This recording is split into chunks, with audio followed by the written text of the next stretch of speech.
Bismillahirrahmanirrahim. Assalamualaikum warahmatullahi wabarakatuh. Salam sejahtera dan salam sehat selalu. Setelah sepekan lebih kita libur Lebaran, maka sebenarnya mulai minggu lalu kita sudah memulai perkuliahan secara tatap muka di Sekolah Vokasi Institut Pertanian Bogor. Hari ini kalau nggak salah adalah pertemuan 9 dari mata kuliah penulisan media sebelum Lebaran, ya. Kita sudah sempat masuk, ya, sekali kalau nggak salah setelah UTS pertemuan 8. Kemudian Anda mendapatkan tugas dan nanti tugasnya segera dikumpulkan ke asisten dosen, dan hari ini saya akan memberikan pengantar terkait dengan penugasan reportase atau liputan straight news untuk media televisi. Ya, kalau kita bicara tentang konteks jurnalistik, ya, produk dari sebuah jurnalistik itu kan berita, ya, news, ya.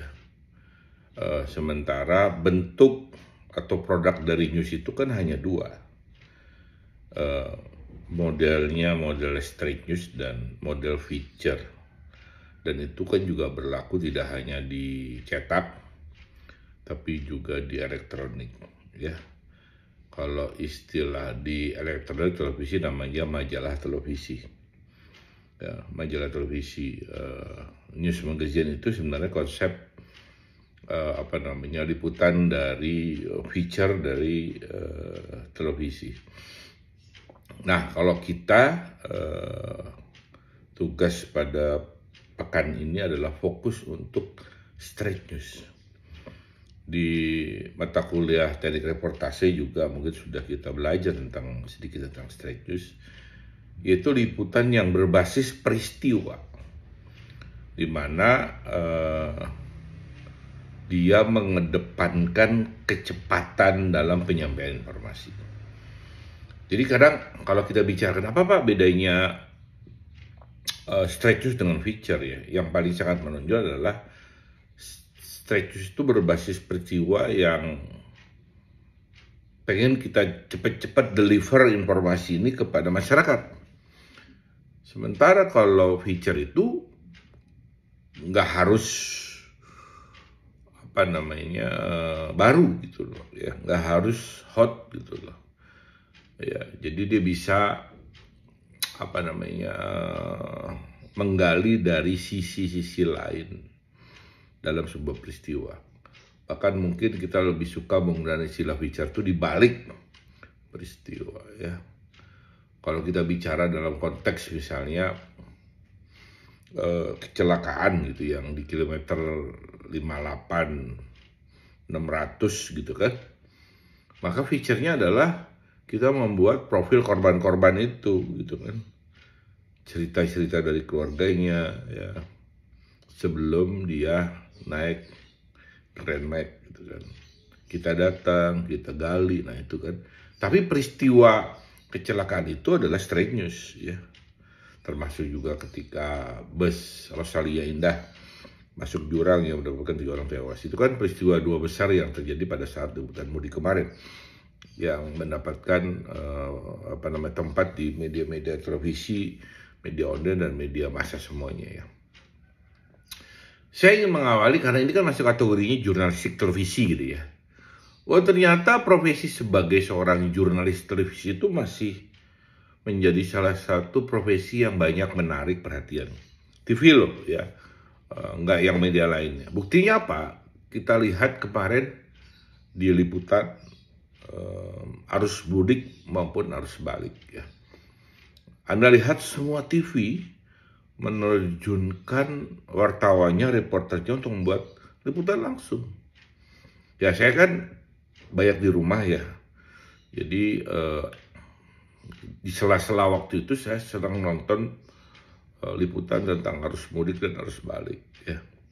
Apa-apa itu Kompas TV ya, kemudian CNN, E-News, TV One, Metro TV, bahkan media-media Jawa Pos TV, media-media yang baru yang ada di channel digital pun ya membuat liputan tentang arus mudik dan arus balik, dan reporter-reporter yang membuat laporan lapangan itu kan kebanyakan juga masih muda-muda ya.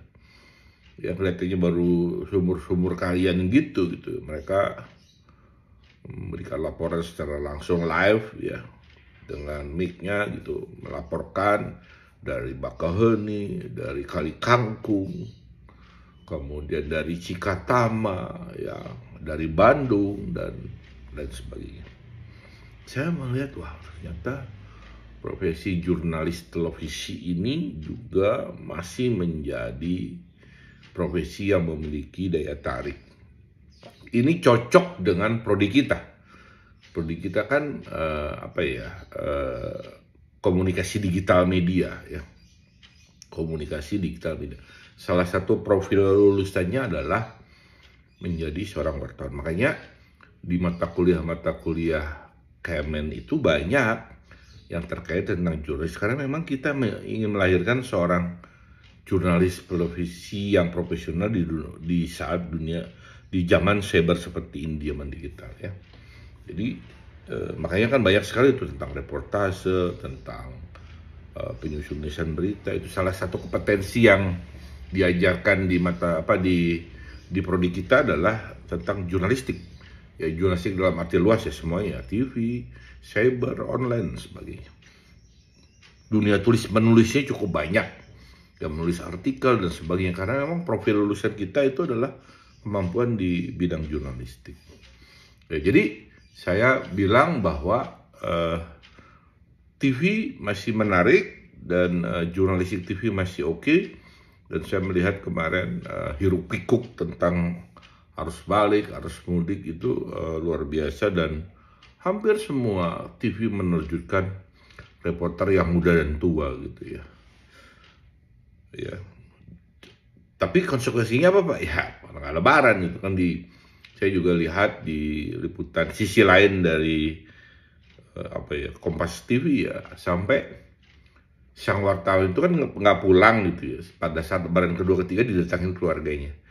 Ya, itu kan sesuatu yang mengharukan juga ya. Mereka memilih untuk stay untuk memberikan laporan nulis sementara dia tidak bisa lebaran. Nah itu salah satu konsekuensi pekerjaan sebagai seorang jurnalis ya, yang kadang-kadang yang membuat kita berbeda atau profesi ini berbeda dengan yang lain. Jadi hari ini kita bicara tentang jurnalistik televisi. Teknik liputannya adalah straight news gitu ya. Jadi gimana Pak? Apa yang harus Anda kerjakan? Anda harus ke lapangan. Nanti diatur sama Astos Kasafira. Liputan, mengambil gambar, dan menulis narasi beritanya. Gimana sih Pak sistem kerja jurnalistik televisi gitu kan? Oke, kalau kita bicara desk jurnalistik di stasiun televisi yang bukan TV berita, kalau TV berita Indonesia kan cuma hanya dua atau tiga. CNN TV berita, kemudian Metro TV dan TV One. Yang lain kan kayak SCTV kan dia punya desk sendiri ya, liputan E-News mungkin ya. Nah, kalau kita bicara konteks liputan berita itu ada dua. Ada yang menjadi reporter ya, ada yang menjadi kameramen. Ya, maka kalau istilah di CNN, reporter itu adalah produser lapangan. Dia yang memimpin liputan itu. Dia membuat perencanaannya. Dia yang mengarahkan kameraman untuk mengambil shoot gambarnya seperti apa. Dua tuh. Jadi kalau Anda nanti jadi wartawan TV di level TV nasional, ya pasti liputannya berdua ya. Satu lagi sama sopir kan biasanya bawa mobil itu ya, mobil liputan ya. Di kita kalau ke lapangan pasti kan ada mobil liputannya, ada supirnya, ada reporternya, ada kameramennya. Ya kalau istilah kita kan pada umumnya reporter, tapi kalau di istilah CNN ada bilang produser lapangan, ya, sama aja sih. Ya, supaya lebih keren, produser lapangan itu adalah yang memimpin itu gitu loh, yang mengarahkan dan ini dan sebagainya. Nah itu ya, jadi dua tuh, jadi dua itu yang ngelit, yang memimpin adalah reporter, yang ini nanti tolong diambil gambar ini kerjasama lah untuk mengambil itu ya. Nah tapi kalau di daerah, ya di Bogor misalnya, di Bogor ini kan semua TV ada, ya TV One ada perwakilannya, Metro TV ada, MNC Group ada, Kompas TV ada. Saya kenal semua nih karena saya kan di Bogor ya. Dan mereka itu yang di daerah itu merangkap sebagai kameramen, merangkap juga sebagai reporter. Ya. Jadi liputan-liputan daerah itu kebanyakan adalah ya dia harus sebagai kameramen ngambil gambar. Ya. Yang kedua adalah dia juga sebagai reporter yang menulis narasi berita. Ya, jadi nanti kalau misalnya Anda nanti liputan di Sukabumi, ketemu anak TV One, Metro misalnya di Polres Sukabumi, kok mereka nggak ada dua orang begitu ya, sendiri ya itu yang disebut dengan perwakilan atau bahasanya adalah koresponden. Ya, koresponden itu adalah perwakilan dari media itu di daerah. Di seluruh Indonesia hampir semuanya ada, apalagi di kota-kota besar. Ya, dia sendiri ya. Zaman dulu ya memang kan pakai kamera yang gede-gede, sekarang pakai handphone ya, iPhone, Samsung yang kira-kira supporting aja udah bisa ngambil gambar. Ya perkembangan dari teknologi itu membuat sekarang nggak perlu pakai kamera yang besar-besar itu lagi. Ya, kalau untuk yang di daerah ya, kecuali yang di pusat mungkin tetap masih menggunakan kamera-kamera yang besar. Ya, tapi kalau di daerah yang penting bisa ada gambar yang memenuhi syarat dengan sekian piksel standarnya, dan itu bisa dipenuhi oleh handphone misalnya Samsung atau iPhone, itu bisa dipakai udah untuk liputan ya, pakai liputan biasa gitu ya. Nah oke Pak, yang selanjutnya kan tadi nih ya, terus gimana Pak, apa sih bedanya berita media online seperti Detikcom, Okezone gitu, apalagi Kompas.com dengan media televisi ya. Jadi jurnalistik televisi itu basisnya kekuatannya adalah nomor 1 gambar, nomor 2 gambar, nomor 3 gambar, nomor 4 gambar, nomor 5 gambar ya. Sehingga ya gambar dulu dapat, baru dibuat narasinya. Jadi kalau Anda sebagai reporter ketika menulis berita gitu kan ya, maka Anda harus lihat footage-nya dulu, footage-nya baru Anda bikin narasinya. Jadi ketika ngomong kecelakaan atau kebakaran terjadi di stasiun Sukabumi, gambarnya stasiun Sukabumi yang lagi berkobar-kobar. Jadi antara narasi dengan gambarnya selalu nyambung. Nggak boleh tuh ketika Anda ngomong tentang kebakaran di stasiun Sukabumi, yang Anda ambil adalah lapangan Merdeka yang di Sukabumi, nggak nyambung gitu kan.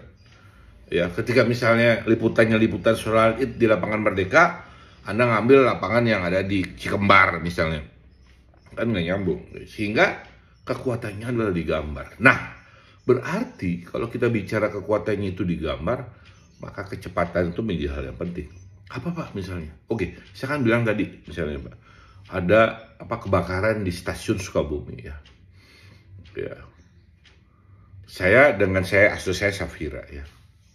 Kebetulan saya lagi ada di kota Sukabumi ya, di kotanya, dapat informasi itu buru-buru langsung ke stasiun Sukabumi naik motor, dan saya dapat gambar yang lagi berkobar-kobar, lagi kepanikan dan sebagainya. Safira asli saya tinggalnya di Cibadak ya, membutuhkan waktu kan sampai ke stasiun, udah macet sebagainya, setengah jam kemudian dia baru sampai stasiun Cibadak. Ternyata apinya udah padam. Akhirnya footage yang diambil gambar-gambar yang padam. Nah, kira-kira ya beda nggak power kekuatan gambar yang saya ambil yang lagi berkobar-kobar, lagi kepanikan, dengan yang dibuat Safira yang terlambat di lapangan, yang udah tinggal debu-debunya doang. Nah itu, ya pasti Safira, kalau saya di Kompas TV, Safira di TV One, Safira ditegur. Tuh, kok Kompas TV dapat gambar yang keberuntungan, kamu udah padam, kamu kemana? Ya Pak, saya terlambat. Nah, udah terlambat itu ditelan. Jadi nggak bisa. Jadi kekuatan gambar itu pertama adalah kecepatan mendapatkan gambar yang fresh, yang pertama. Bahkan kalau misalnya ternyata yang dapat Pak David doang, sebagai wartawan Kompas TV, yang lain nggak dapat, saya bisa nulis di situ eksklusif. Saya sering ngomong ya, eksklusif, eksklusif. Eksklusif artinya apa Pak? Cuma dia doang yang dapat. Yang lain nggak. Akhirnya apa? Yang lain courtesy. Di situ ngambil, tapi harus tetap disebut Kompas TV.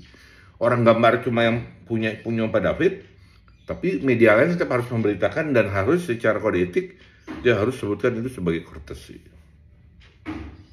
Ya, nah itu salah satunya. Jadi, ya pertama itu adalah gambar. Nah, gambar yang baik gimana Pak? Ya, gambar yang baik itu adalah gambar yang lengkap, konsepnya 5W1H. Siapa, mengapa, di mana ya. Sebanyak-banyaknya mengambil stok footage sehingga kita bisa memilih ya. Ya, jadi yang berbicara itu di dalam jurnalistik televisi itu adalah gambar, baru narasi. Ya, nanti saya ceritakan bagaimana menulis berita televisi ya. Balik lagi ke gambar ya. Kekuatannya gambar berarti kecepatan ya. Jadi kalau kadang-kadang saya misalnya wartawan Detikcom di Sukabumi gitu ya. 1 jam kemudian saya baru datang ke lokasi, nggak apa-apa kan? Detikcom kan basisnya narasi, ya foto nggak terlalu penting. Ya. Jadi Detikcom itu adalah telat dikit katakanlah nggak apa-apa, yang penting kan dia kekuatannya di teksnya ya, gitu kan. Tapi kalau Kompas TV nggak bisa. TV One itu TV itu digambar, ya. Nah itu ya. Lanjut, fake news itu juga dibatasi oleh durasi. Katakanlah kita punya program Liputan 6. Liputan 6 kan berita kan kadang-kadang cuma 30 menit. Ya. Dari jam 11 sampai jam setengah 12 siang katakanlah gitu. Atau jam setengah 12 sampai jam 12 siang. Oke.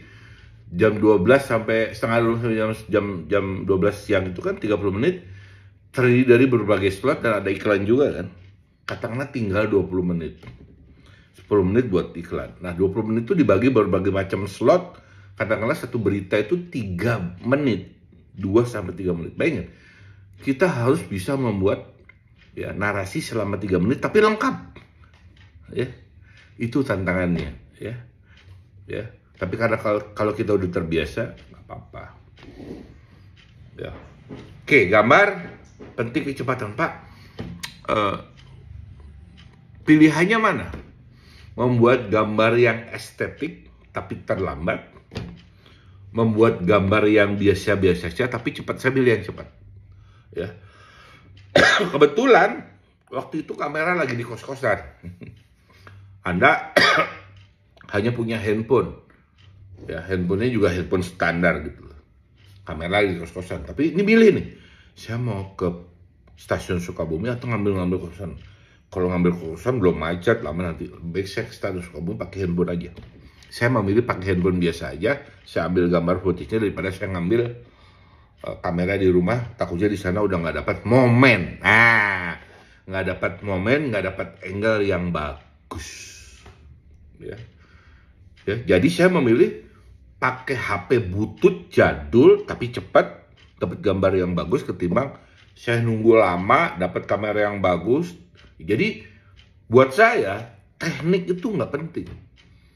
Ya, dalam konteks jurnalistik TV, tapi kecepatan dan mendapatkan gambar yang genuine, ya, itu lebih penting, ya. Syukurnya sih dua-duanya bisa dapat kualitasnya bagus, tapi genuine. Tapi kan kalau ada pilihan, saya memilih kecepatan, saya memilih yang genuine itu karena itu yang ngomong. Jadi gambar itulah yang bercerita kepada pemirsa. Narasi yang kita buat itu adalah sebagai supportingnya. Oke, gambar udah beres nih, udah dapat footage-nya. Kemudian sampai di rumah atau di mana mau ngetik berita. Ya tentu kan Anda lihat dulu kan gambar. Ngetiknya sama, cara nulisnya seperti nulis media online, cuma ya tulisan berita TV itu semuanya pakai huruf besar, kapital semua tuh ya. Kemudian koma itu pakai slash 1 kiring 1. Oke. Titik itu slashnya 2, cet 2 gini, slash. Kemudian satu paragraf itu slashnya 3, baru pindah lagi. Saya ulangi ya. Cara nulisnya adalah dengan menggunakan huruf kapital semua. Kalau ada koma diganti slash miring 1. Kalau titik itu slash 2. Kalau paragraf selesai itu satu paragraf kan, slashnya 3. Baru ada buat paragraf yang baru. Itu ciri dari penulisan berita TV dan radio juga.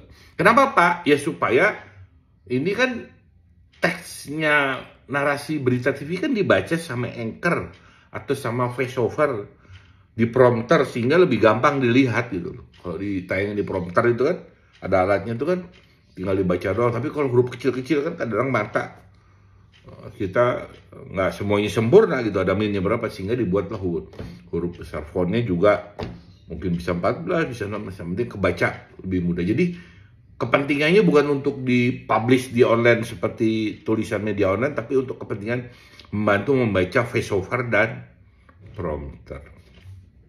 Ya, diawali dengan lead, udah tahu kan paragraf pertama. Lead itu yang dibacakan oleh anchor, pembawa berita, pembawa acaranya. Kemudian setelah anchor membacakan, baru voiceovernya bisa Anda sendiri, bisa produser dan sebagainya. Voiceover yang mengisi suara itu. Kalau ada kutipan, ada wawancara juga berhenti, itu bisa diatur. Sangat situasional. Bisa semuanya voiceover, bisa ada kutipan, itu sangat situasional. Nggak ada standar yang baku. Kadang Anda juga bisa mengisi suara Anda sendiri ya. Itu berapa Pak? 3 menit. Ya. Enak banget Pak. Jadi anchor dong Pak. Enak gimana? Anchor semua TV itu berawalnya dari reporter ya. Jadi Anda kalau ingin jadi wartawan di TV, Anda berpeluang untuk menjadi anchor. Nggak ada tuh ya lowongan khusus pembawa berita, pembaca berita itu nggak ada. Jadi pembaca berita semua tuh Mbak Rosi yang paling senior, sampai Anissa Dasuki di E-News, kemudian di Metro TV, siapa lagi di Kompas TV, ada yang alumni dari kita juga tuh di bukan komunikasi ya, Gizi gitu ya, si yang dari timur namanya belakangnya Nena ya, Hasan Nena nggak salah, itu kan juga dari IPB. D3 yang masuk S1 dia masuk dari Metro TV, sekarang jadi pembawa berita di Kompas TV. Itu semuanya berangkatnya dari reporter. Jadi Anda reporter dulu, digojlok di lapangan, nanti kalau mukanya kamera face bagus, ngomongnya bisa jadi presenter. Nggak harus cantik. Sekali lagi ya, wah mentang-mentang saya ini cantik gitu, kemudian yang cowoknya harus ganteng. Enggak. Menurut saya sih yang pertama kecerdasannya dia punya, dan ya ada kamera face-nya lah. Jadi semua presenter televisi berita itu semuanya pernah di lapangan. Selevel Najwa Shihab dulunya pun jadi reporter di Metro TV sebelum dia punya programnya ya. Jadi saya hanya memberikan semangat kepada Anda ya, kalau Anda pengen jadi presenter ya masuk dulu jadi seorang jurnalis di televisi, dan Anda bisa. Kita punya dulu namanya di grupnya MNC GTV namanya Gatina Tamta ya, itu juga dulunya reporter ya, D3 ya, sekarang kalau nggak salah di Nusantara TV ya. Itu alumni Kemen yang sangat terkenal cantik, yang betul cantik juga, tapi dia awalnya dulu reporter ya.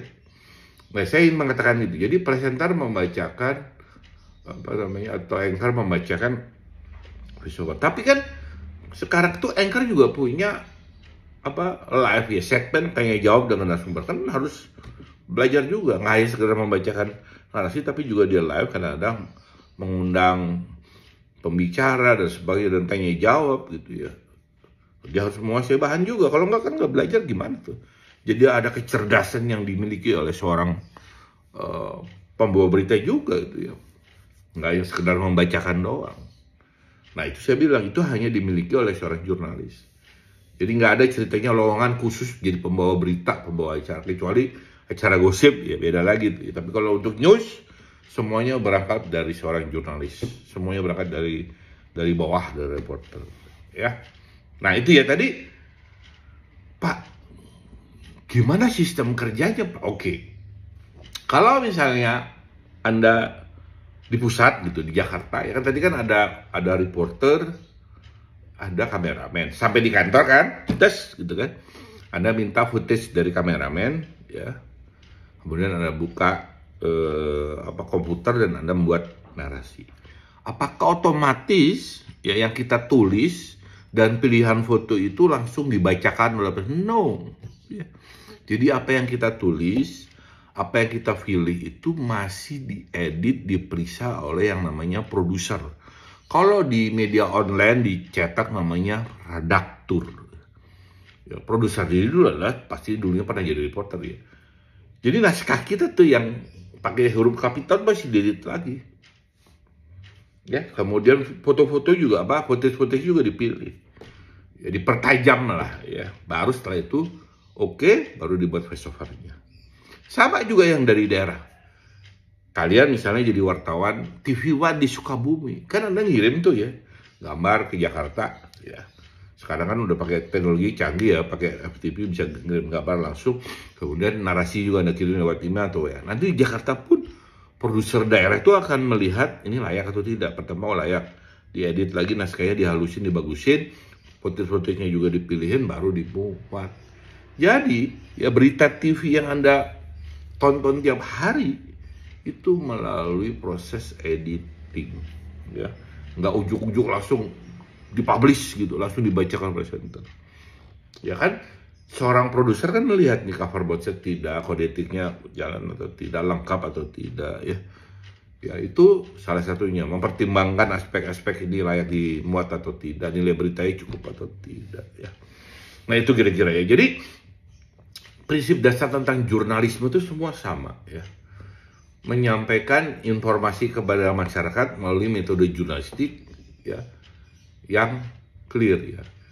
Itulah yang membedakan produk jurnalistik dengan produk sosmed. Kalau produk jurnalistik pasti lengkap. Apa siapa mengapainya ya. Kayak dalam kasus yang ngaku-ngaku jenderal itu kan di Tol Cikampek kan menjadi terang setelah jadi berita kan. Oh ternyata dia pengusaha, ternyata dia palsu. Itu kan di berita. Tapi kalau di sosmed kan cuma cerita dia ngamuk-ngamuk dengan pengendara lain, kebetulan pengendaranya wartawan tuh ya. Kakak saya Sony dibilang Sony Abraham di Mabes TNI gitu. Ngaku-ngaku plat nomornya itu. Ternyata setelah dilaporin bukan ya. Ternyata dia masukin, dibuang ke daerah Subang sana, Bandung kan. Nah, itu terangnya di mana, Pak? Di berita kan?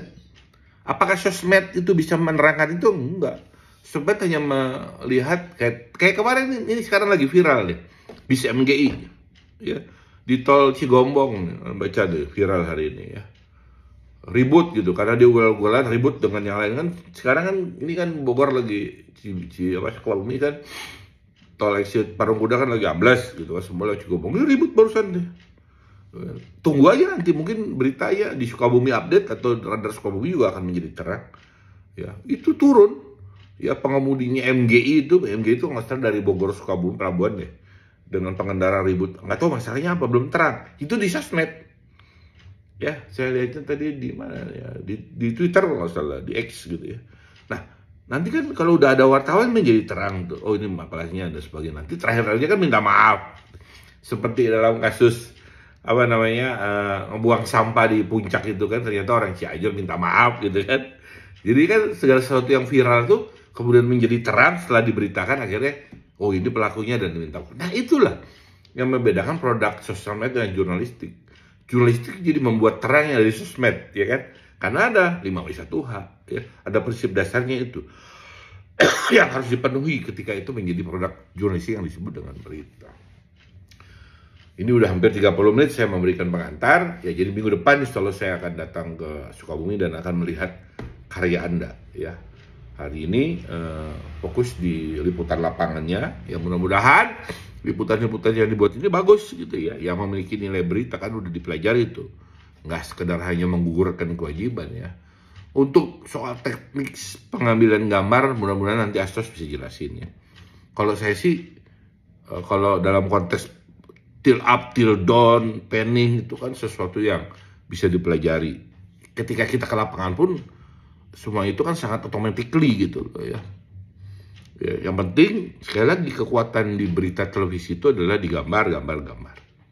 Ya, jadi setelah ini mungkin setelah pengantar dari saya praktikum ini akan dilanjutkan oleh Kak Safira untuk menjelaskan teknis pembagian kelompoknya dan sebagainya, penugasan kemana-mana.